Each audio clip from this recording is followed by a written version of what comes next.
बरगद के पेड़ पर फेंके। देखते ही देखते पेड़ के पत्ते सूखकर नीचे गिर गए। देखना वर्णी, इतना ही समय लगेगा। नीलकंठ हंसने लगे। पिबैक मारना और जिंदगी देना ये तो भगवान के हाथ में है, तेरे हाथ की बात नहीं। अगर तेरे हाथ की बात होती तो इस जगत में तू सबको मार डालता या सबको अपना शिष्य बना देता। पिबैक, मैं भगवान पर मंत्र तंत्र अनेक प्रयोग किए मैंने, पर सब निष्फल गए।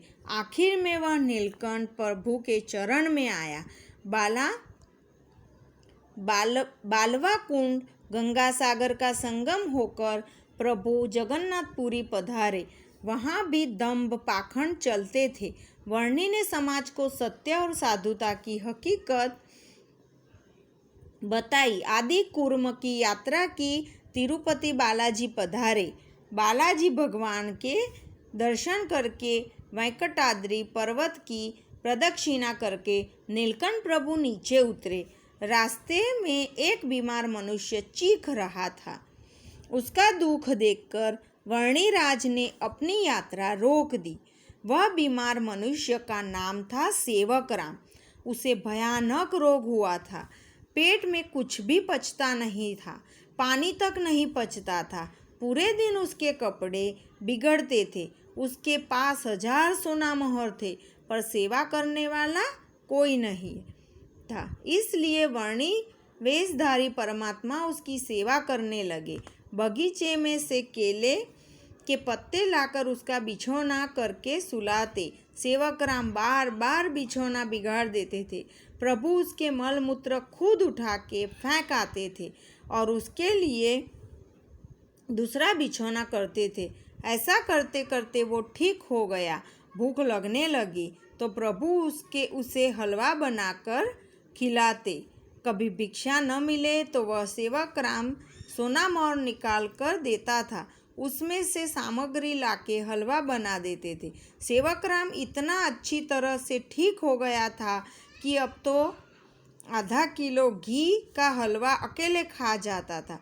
परंतु उसके स्वभाव की सबसे बड़ी खामी वह थी कि पूरी रसोई वह अकेला खा जाता था। उसकी सेवा करने वाले प्रभु को उसने कभी नहीं पूछा कि आप मेरे साथ खाओगे। वर्णिराज को भिक्षा के अभाव से कई बार उपवास करना पड़ता। सेवकराम अब संपूर्णतः ठीक हो गया।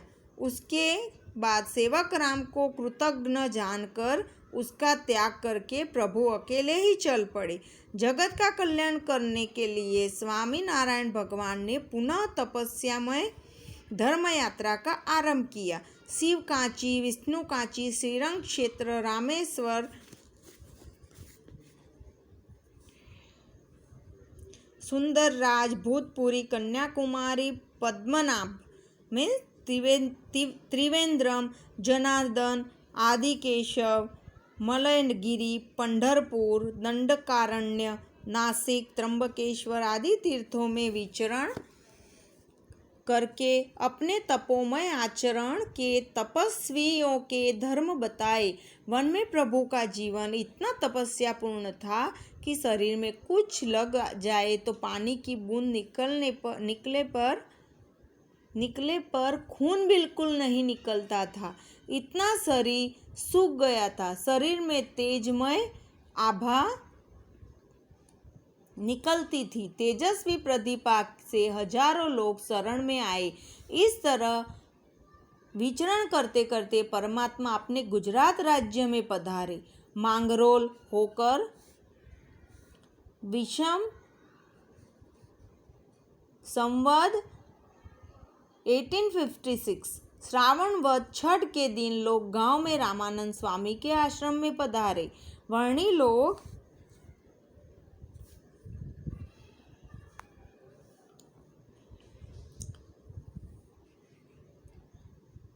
लोग के आश्रम में रह के सबकी सेवा करने लगे। वे स्वयं गांव में गोबर लेने जाते। तीर्थ यात्रा में आते जाते लोगों के लिए खुद भोजन पकाकर खिलाते। आश्रम में रहते स्वामी रामानंद जी के 50 शिष्यों को योग सिखाते। यम, नियम, आसन, प्राणायाम, प्रत्याहार, धारण, ध्यान और समाधि।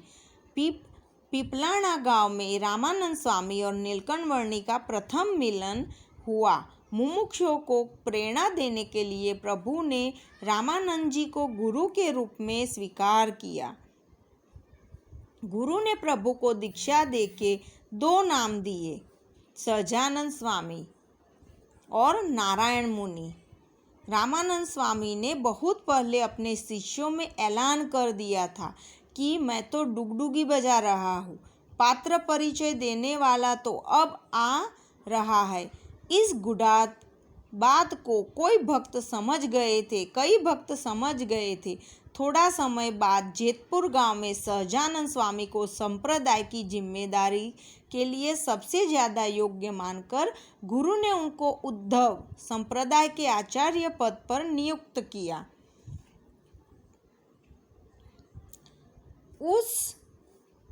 उस वस्त्र आदि का दारिद्र्य दुख हो तो वह दुख मुझे आए और भक्त सुखी बने।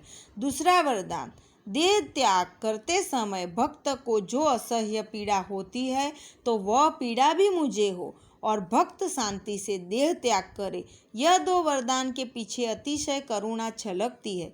सहजानंद स्वामी ने सिर्फ 18 साल की उम्र में धर्म धुरंधर बनकर धर्म और समाज सुधार प्रवृत्ति को वेगवान बनाया।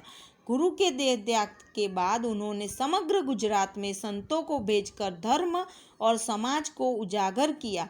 भारतवर्ष में उनका विचरण धर्म, तप, तीर्थ, सज्जनता और भारतीय एकता के सूत्र को मजबूत बनाएगा। सहजानंद स्वामी को धार्मिक सामाजिक सुधार की बातें हम दूसरे भाग में पढ़ेंगे। स्टूडेंट्स, आपने यहाँ एक बात नोट डाउन की, जो स्वामी नारायण भगवान थे उनके बचपन का नाम घनश्याम था। फिर उन्होंने जब गृह त्याग किया तब उनका नाम था नीलकंठ वर्णी। जब वो रामानंद जी से मिले और उनको अपना गुरु बनाया तो उन्होंने नाम दिया सहजानंद स्वामी। उसके बाद वो कहलाए स्वामी नारायण भगवान। उनके बाद वो स्वामी नारायण भगवान के रूप में जाने गए। स्टूडेंट्स, यहाँ पे हमारा ये चैप्टर ख़त्म होता है। अभी ये पाठ में जो भी एक्सरसाइज है मैं आपको दूंगी, बट इसके साथ साथ ये जो नीलकंठ वर्णी का जो वीडियो है वो मैं आपको भेजूंगी। मैं आपको एक पार्ट भेज रही हूँ, आपको उसका दूसरा तीसरा अगर कोई भी पार्ट देखना हो तो आप यूट्यूब पे देख सकते हो। जय स्वामी नारायण।